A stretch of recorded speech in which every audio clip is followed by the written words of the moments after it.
Hello बेटा, आज हम चैप्टर नंबर 2 सॉल्यूशन पढ़ेंगे। चैप्टर नंबर 2 है हमारा सॉल्यूशन, जिसे बिलियन भी कहते हैं हम।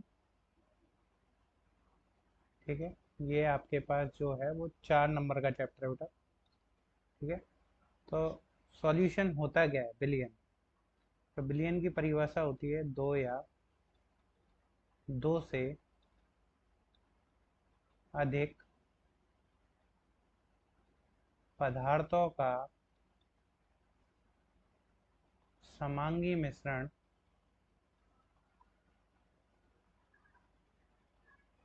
बिलियन कहलाता है।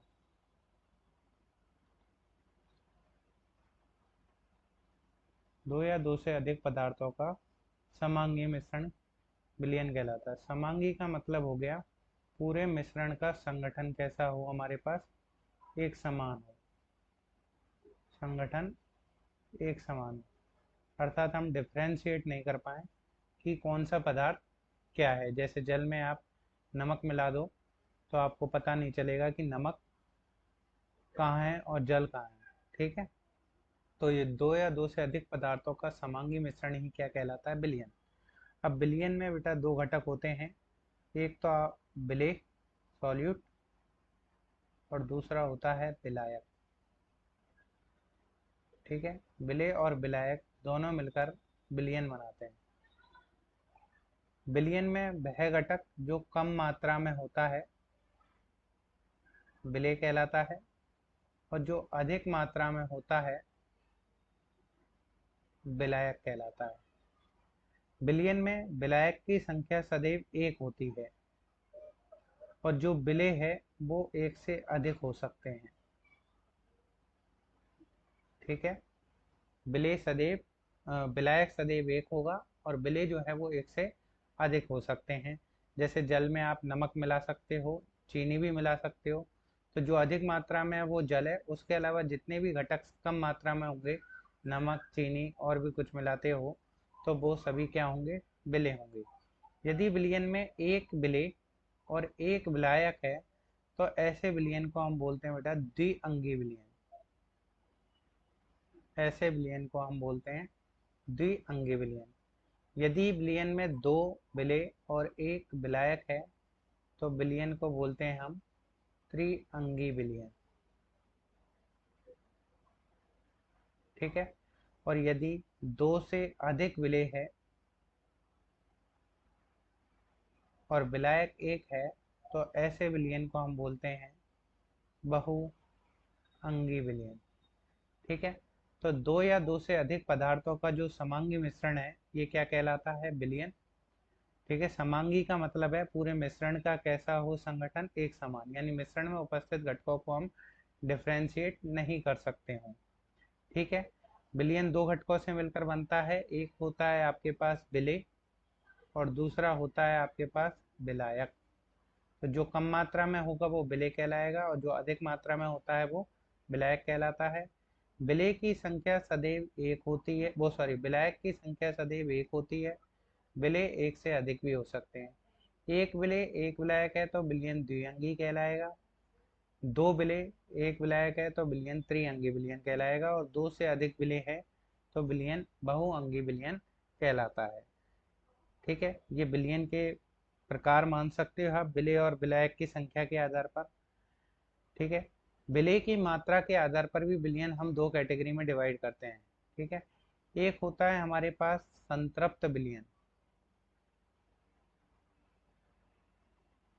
और एक होता है हमारे पास असंतृप्त विलयन। ठीक है, ये विलयन में विलेय की मात्रा के आधार पर दो प्रकार है। ठीक है, एक संतृप्त विलयन हो गया और दूसरा कौन सा होगा, असंतृप्त विलयन। ठीक है, संतृप्त विलयन किसे कहेंगे, अगर आप देखते हो स्थिर ताप पर विलायक की निश्चित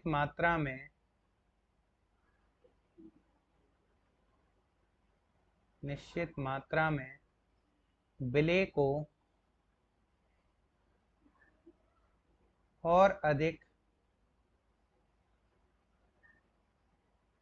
ना घोला जा सके, ना घोला जा सके, तो ऐसा विलयन आपके क्या कहलाएगा? ऐसा विलयन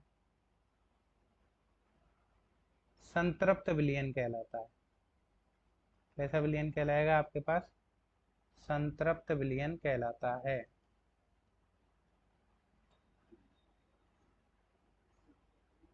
ठीक है, संतृप्त विलयन की डेफिनेशन होगी हमारे पास, समझ गए होंगे आप।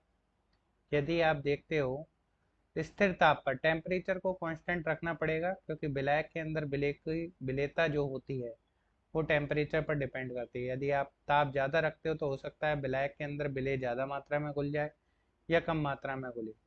ठीक है, तो स्थिर ताप पर विलायक की मात्रा भी निश्चित रखनी पड़ती है। जैसे आप समझें, आपने एक गिलास पानी लिया और एक गिलास पानी के अंदर बेटा चीनी को घोल रहे हो, तो एक गिलास पानी में चीनी आप घोल रहे हो 1 चम्मच, 2 चम्मच, 4 चम्मच।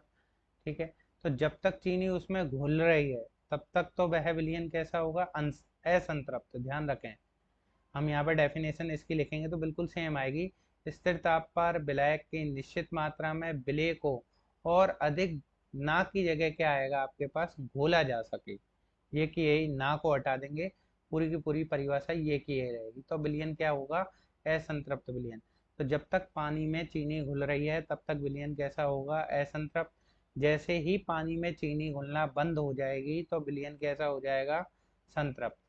जैसे आपने एक, मैंने कहा गिलास पानी ले लिया या एक कटोरी पानी ले लिया, उसमें चीनी डाल रहे हो 1 चम्मच, 2 चम्मच, 3 चम्मच, 4 चम्मच, जब तक चीनी घुल रही है तब तक विलयन कैसा है? अनसैचुरेटेड। जैसे ही उसमें चीनी घुलना बंद हो जाएगी तो विलयन कैसा हो जाएगा आपके पास? सैचुरेटेड। तो ये विलेय की मात्रा के आधार पर विलयन जो है वो दो प्रकार का हो गया, संतृप्त और असंतृप्त। तो विलायक में जब तक विलेय घुल रहा है तब तक तो विलयन संतृप्त असंतृप्त होगा, और जब विलायक में विलेय घुलना बंद हो जाता है तो विलयन कैसा होगा आपके पास? संतृप्त विलयन होगा। ठीक है, तो ये हमारे पास विलयन के दो प्रकार हो गए। इसके बाद हम देखते हैं आगे भौतिक अवस्था के आधार पर विलयन के प्रकार। ठीक है, किसके आधार पर? भौतिक अवस्था के आधार पर। भौतिक अवस्था के आधार पर विलयन के प्रकार। तो भौतिक अवस्था के आधार पर जो विलयन होते हैं वो तीन प्रकार के होते हैं। ठीक है, तीन प्रकार के विलयन होते हैं हमारे पास। एक होता है ठोस विलयन। ठीक है, यहाँ विलयन का प्रकार मैं एक टेबल बना देता हूँ। ठीक है, यहाँ पे हम लिख लेते हैं विलयन का प्रकार। विलयन का प्रकार, पहला कॉलम। ठीक है, दूसरा कॉलम हम लिखते हैं यहाँ पे कौन सा विलेय ले रहे हैं, और तीसरा कॉलम हम ले लेते हैं विलायक।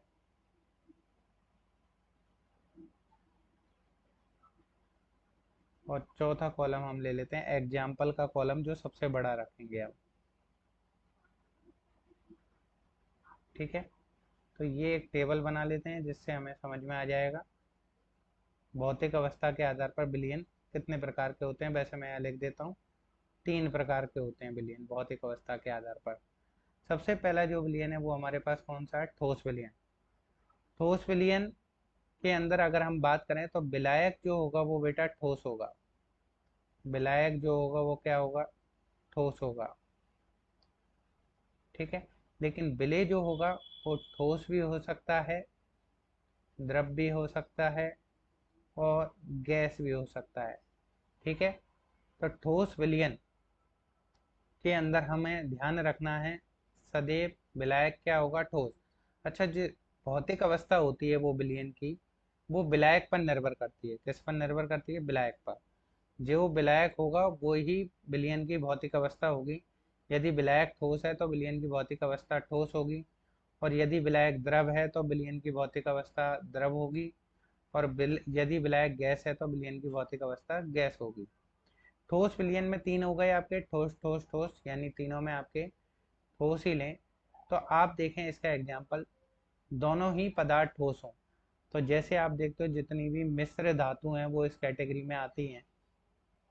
मिश्र धातु इसके अंदर आएगी। मिश्र धातु में जैसे हम लेते हैं कॉपर और जिंक का जो मिश्रण है वो पीतल कहलाता है, जिसमें आप देखते हो कॉपर ज़्यादा होती है, जिंक कम होगी। ठीक है, ये आपके पास कॉपर और टिन का जो मिश्रण है वो कांसा होती है। ये तो पीतल है, आप सभी जानते हो, और ये कांसा है। इसमें दोनों ही पदार्थ ठोस हैं, एक पदार्थ कम मात्रा में और एक पदार्थ ज़्यादा मात्रा में, एक धातु कम मात्रा में और एक ज़्यादा मात्रा में। ठीक है, दूसरा हमारे पास आता है ठोस द्रव विलयन, यानी ठोस ज़्यादा हो और द्रव कम हो। तो आप देखते हो बहुत सारे खाद्य पदार्थ जैसे पनीर, ठीक है, मक्खन, ठीक है, आपके पास कई प्रकार की जो क्रीम होती हैं, कोल्ड क्रीम आप जो लगाते हो, तो उसमें सभी में आप क्या देखते हो, ठोस ज़्यादा होता है और द्रव कम होगा। ठीक है, एक एग्जाम्पल आपके पास आता है ठोस गैस का, जिसमें आप देखते हो ठोस तो ज़्यादा हो और गैस क्या हो, कम हो। तो एक होता है आपके पास प्यूमिक स्टोन। ठीक है, प्यूमिक स्टोन एक प्रकार का पत्थर है बेटा। ये पत्थर कैसे बनता है, ज्वालामुखी होता है, उसका लावा निकलता है और जब वो समुद्र में जाके मिलता है तो वो लावा ठंडा हो जाता है, उसकी राख, और वो ठंडा होता है तो उसमें छोटे छोटे छिद्र बन जाते हैं और उन छिद्रों में क्या भर जाती है, वायु भर जाती है, और वो तैरने वाला पत्थर बन जाता है, जिसे आप क्या बोलते हो, प्यूमिक। ठीक है बेटा, तो ठोस गैस का हम एग्जाम्पल पढ़ रहे थे प्यूमिक स्टोन।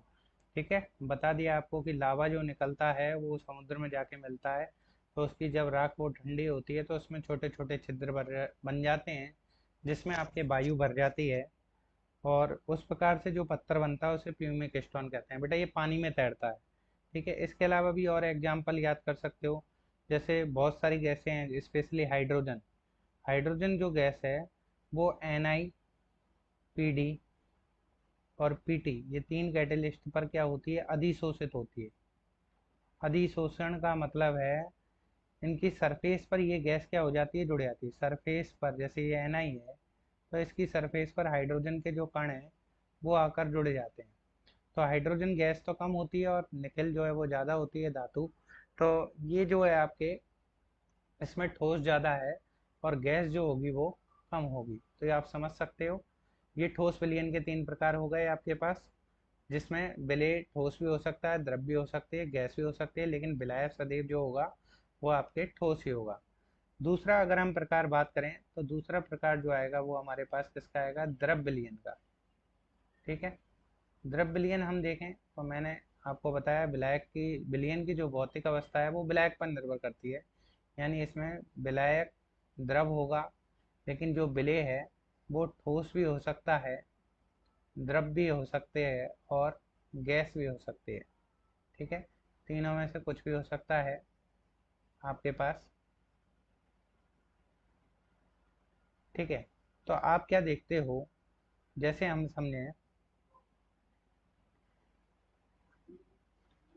ठोस द्रव, यानी ठोस कम हो और द्रव ज़्यादा हो, तो आप बहुत सारे एग्जाम्पल बता सकते हो। जैसे जल में शर्करा घुलती है, ठीक है, जल में नमक घोल देते हो, तो शर्करा और नमक ठोस है और जल जो है वो क्या होता है, द्रव होता है, आप सभी जानते हो।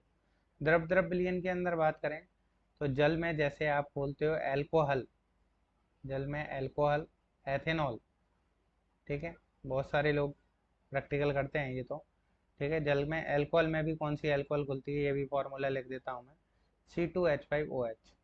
ठीक है, एल्कोहल। ठीक है, दूध में पानी आप देखते हो, दूध में पानी। इसके अलावा आप देखते हो गैस द्रव का, तो गैस द्रव के अंदर हम देखें तो द्रव ज़्यादा हो और गैस कम हो, तो जैसे आपके पास जितनी भी कोल्ड ड्रिंक्स होती है जिन्हें हम बोलते हैं सोडा वाटर, सोडा वाटर में आप देखते हो, कोल्ड ड्रिंक जो आप देखते हो Pepsi, Thums Up, Coca Cola, उनमें CO2 गैस भरी रहती है। ठीक है, इसके अलावा जल में ऑक्सीजन घुली रहती है, जल में ऑक्सीजन गैस घुली रहती है। ठीक है, जिसका उपयोग जलीय जीव जंतु श्वसन क्रिया में करते हैं। ठीक है, ये हो गया हमारे पास द्रव विलयन। और तीसरा प्रकार जो आता है वो हमारे पास कौन सा आता है बेटा, गैस विलयन का।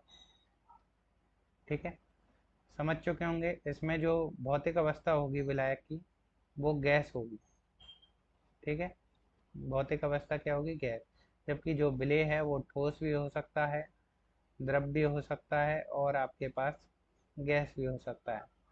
ठीक है, अब ऐसी कंडीशन में आप समझ सकते हो गैस ज़्यादा होनी चाहिए और ठोस कम होना चाहिए।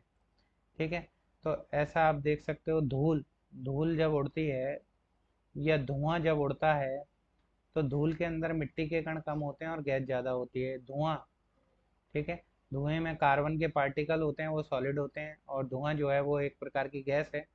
ठीक है, गैस कम हो, गैस ज़्यादा हो और द्रव कम हो, तो इसका एग्जाम्पल अगर हम देखें तो जल वाष्प आपके पास जो एग्जाम्पल है, जल वाष्प यानी वायुमंडल में जो जल वाष्प है, जल यानी लिक्विड हो गया, और जो वाष्प है वो गैस अवस्था के अंदर आपके घुल जाए, तो जल वाष्प इसका एग्जाम्पल आएगा।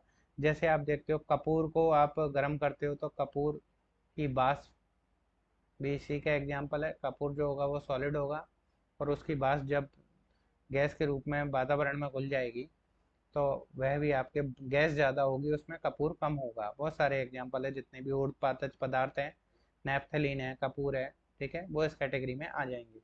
इसके अलावा अगर हम देखें तो आपके पास गैस गैस विलयन के एग्जाम्पल की बात करें तो वायु हमारे पास, वायु में आप देखते हो बहुत सारी गैसें होती हैं, जिसमें नाइट्रोजन सबसे ज़्यादा होती है, बाकी ऑक्सीजन, कार्बन डाइऑक्साइड और बहुत सारी गैसें होती है हमारे पास। ठीक है, तो बहुत सारी गैसें होंगी जो इसके अंदर